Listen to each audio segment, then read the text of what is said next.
Well, they're an NCAA tournament team, and I thought their physicality in the lane and being a little older than us in some spots won out. And we were so bad from the foul line in the second half, and we've been overall a pretty good free throw shooting team. If you're going to make it interesting, you're going to have to make those free throws. But impressed with their physicality,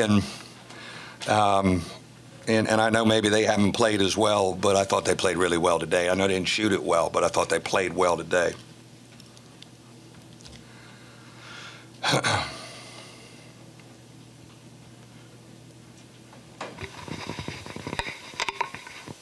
Mike, over here to your left. Yeah.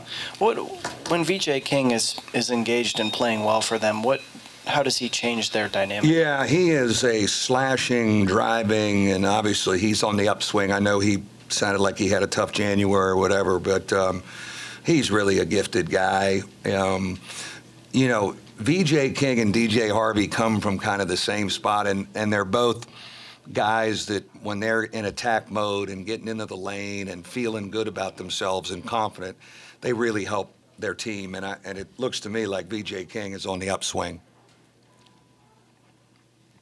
Mike, down here. Why was Louisville so effective on the glass today? Yeah, it's been a bit of a weakness of ours, being able to keep people off the offensive board. It's one of the fears that I've had since the beginning of league play, and a lot of it is, they've got really good athletic ability and quick jumpers that were up on there, and I don't know how many. And it's a little bit of our youth, a little bit of some young guys. We couldn't squeeze any loose balls down there under our basket. How many times did it go off our foot and they have another possession? And you just, if you're going to have a chance in this atmosphere, you've got to get those. But it's been a weakness and a trait of a younger group all year. Mike, you held them to 2 of 22 3-point wise, but they ended up shooting almost 50%. Yeah. Is that kind of the way it goes? Well, for you guys this year? You would think, if you handled the arc like that, it'd be a better game, be a closer game. If they, and we knew they liked to shoot the three, and they've made a bunch of threes, and. So we got out to shooters. Now you give up stuff around the bucket. You're more vulnerable around the bucket, but those count too, and they can't blow you out for the most part. You can kind of hang around. But for us in the second half, I think we had it at 5-6, 5-7, 5-6, and then we're not able to get a defensive rebound or make enough free throws to get it, to one possession and make it interesting. It's really been our offense all year. We can't find like a third and fourth scorer. We score 61 points all the time, like ever, even in practice every day. It's always 61. We can never get that sucker to 70. It's unbelievable. It's unbelievable. Coach, it's been a rough year for Notre Dame. You had some injuries. You also had some youth on the team. What's some of the things you told the team this year to keep them together? Yeah, I mean, we kept battling there. I mean, it's a great group of kids. They have taken some big punches in this league. That's what happens in this league. Luckily, we've come in every day, and they'll come back tomorrow and work. We got a chance at an NCAA tournament team again on Wednesday. We've not beaten anybody in the upper division. I said, we need to get one of those teams before this thing ends. And but it's a great group of kids that work, but they're back on their heels a little when you've been punched like we've been punched in this league, and it's a league of men. One of the things I'm impressed with what Chris has done with his program is he stayed old in his first year with the grad transfers, and there's some dudes out there, and we're in a different rotation. And many times it showed up out there and plays at the basket, plays in the lane, loose balls, and it's certainly a big summer of strength training for our program. Coach, you and Mike Pegues go back just a little bit. What is he a guy who, as a player, you thought this guy might be? I mean, he had some pro playing ahead of him, but this guy might be a pretty good coach down the road. Yeah, he's really he always had a great feel for the game. And I've always said, if it wouldn't be for Mike Pegues, I wouldn't have the Notre Dame job.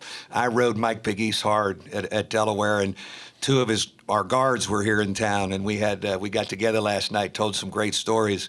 But what Louisville is lucky they have a great teacher. Mike is a great connector with young people.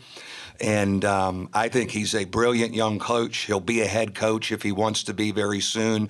But the big guys in this program are lucky to have Mike because he's played inside. He's got great footwork and hands, but he's got a way of connecting with young people. I think he's really, I'm very, very proud of him. And man, did he make me look good when I was a younger coach and had more hair and the whole bit. Coach Gibbs had been playing well, and your perimeter guys in general have been doing a pretty good job lately. What was the deal today defensively that kind of made them struggle? I think the guards that they put on him, and he draws the best defender. The guards that they put on him really got after him and take him away. And that's been the case a little bit. He got loose a little bit in the second half there. But for the most part, T.J. Gibbs has been first in the scouting report, and they've really kind of taken him away. And he tried to get us going there early in the second half, and then they started defending him again. But he's a key for us. When he can get going, it helps us.